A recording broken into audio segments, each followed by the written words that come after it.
নিজের হাতে খাবার বানানোর পর সেটাকে টেস্ট কতক্ষণে করবো সেটা একদম পুরো একদম উৎকর্ষ থাকে। মানে কতক্ষণ আমি টেস্ট করব জিনিসটা। তো যাই হোক, মোটামুটি তো সব কিছুই দিয়েছি তোমাদের সাথে। আমার মানে রাঁধুনি এই সুন্দর রেসিপিটার এটা আমি তো শেয়ার করবোই। তো চলো একটু টেস্ট করে দেখি কেমন হয়েছে।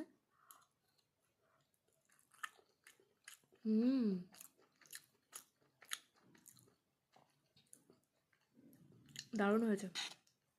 মানে আমি নিজের হাতে রান্না করেছি বলে বলবো না, অল্প মশলার মধ্যে শুধুমাত্র ম্যাগি মশলা অ্যাড করেছি, আর কিছুই দিন, আর একটু সামান্য নুন আর চিনি ব্যালেন্স করার জন্য, আর গাজর, ডিম, আর হচ্ছে হালকা একটু চিকেন দিয়ে আমার এগ চিকেন চাউমিন দারুণ হয়েছে। আর হ্যাঁ, আমি কিন্তু চাউমিন এই কাঁটা চামচ দিয়ে খেতে পারি না, আমি এই চামচ দিয়ে খাই, আমার খেতে খুব ভালো লাগে।